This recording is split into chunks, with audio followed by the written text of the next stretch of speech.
Hi there guys, and welcome back to the channel. Today you're joining me at the London XL, a place in the sun, London, where we've been exhibitors here with French Connections HCB, with everything to do with administrative relocation to France, and with our all-new renovations stands where you can have the same experiences for our admin services, all-inclusive renovation service all across France. So super excited to bring you here today.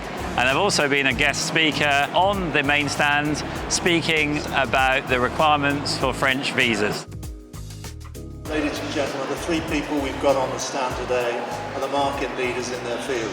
Right, let's start off with visas then, shall we? And Richard Hammond. Richard, there are two main types of visa, two main types of visitor visa. Can we just talk about those and describe what they are and their differences? Yeah, sure. Before we begin though, it would be useful to understand in the crowd who's looking to permanently relocate to France. Wow, quite a lot. So briefly trying to summarize the different types of visas that you could apply for when moving to France.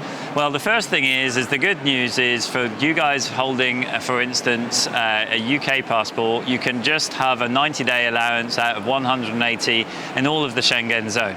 So you can buy a house, you can go there, you could go there on holiday, and you don't really need to do anything. However, you just got to be super careful that you don't overstay on those 90 days.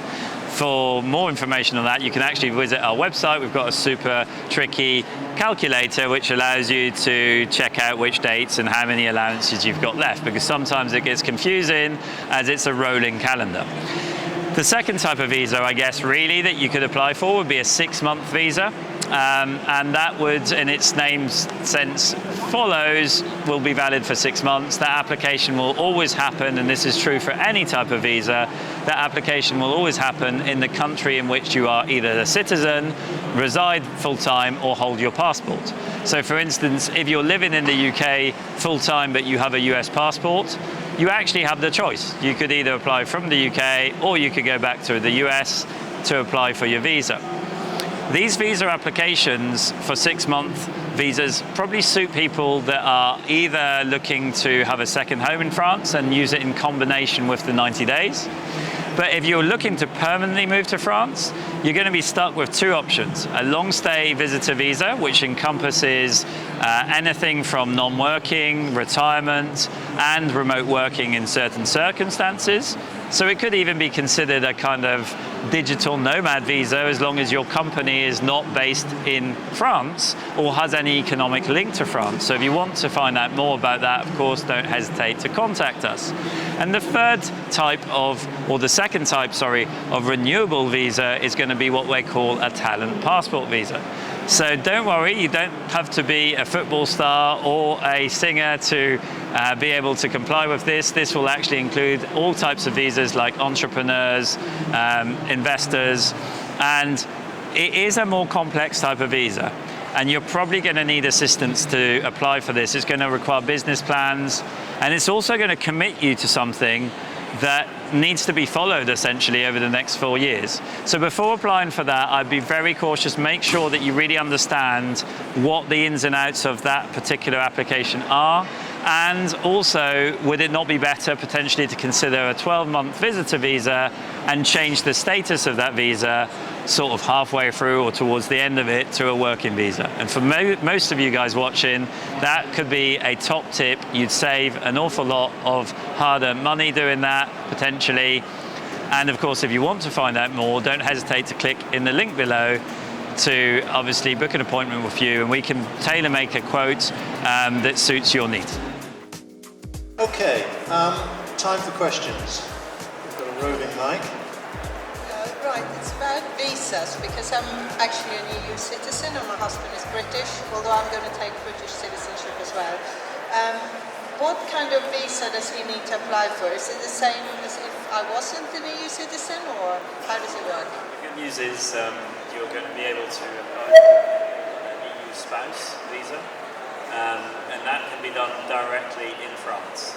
So essentially you can move to France on your 90-day allowance. it is recommended that even though you are an EU citizen, you could register as an EU citizen living in France and automatically be granted a carte de séjour, which is what you guys refer to as residency.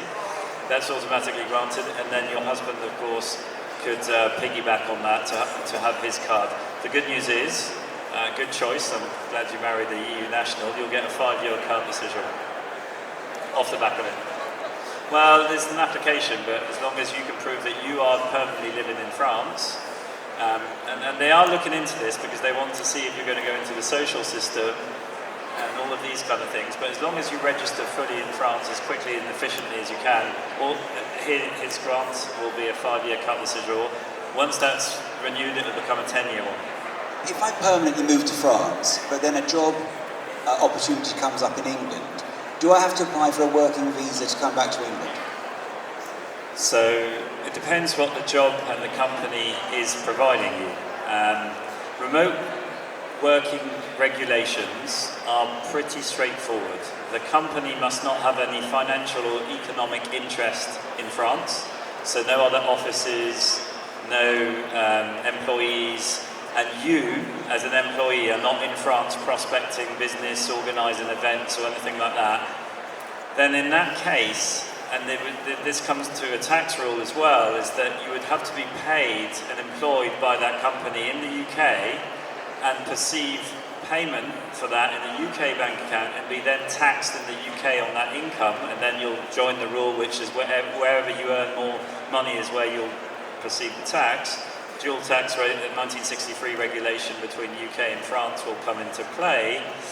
You'll be okay, but you'd have to be remote working from your home behind your laptop, and it's not going to a co-working space or to, it's really specific. So as long as that was the case, then you could actually stay under a long stay carte de séjour with non-working ability. If they want you to work in France, they as an employer would be responsible to give you a French contract. That French contract would require you to have a change of status on your carte de séjour to working. That's actually not that difficult. It's just a process to apply for at the local prefecture, which is sometimes difficult to get hold of, but they would have to provide you with a French working contract.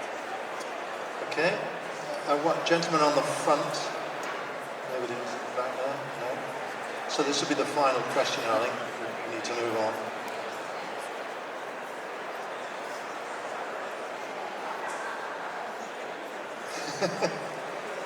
It's the gentleman here. She's arrived. I want to make sure the audience sees. You mentioned earlier different types of visas, and you mentioned about retirement visas. Yeah, so basically a retirement visa is now included in the long stay tourist visa. It's the only way that you would apply. So that would then be renewed to a carte de séjour, which wouldn't allow you to work specifically if you haven't changed anything or you're not doing any gîtes. And yeah, that will work for you. Initially, you'll have that for 12 months. You'd, in theory, renew it 3 times, and then you get a 5-year carte de séjour, then you get a 10-year one. So yeah, that works well for most people. Okay, all right, well, we'll bring this session to a conclusion then. Can we just thank the speakers in the usual way? Guys, if you'd like to learn more about how French Connections HCB can help you make your move to France and permanent relocation to France an awful lot easier, don't forget to like, subscribe, and leave us a comment in the box below.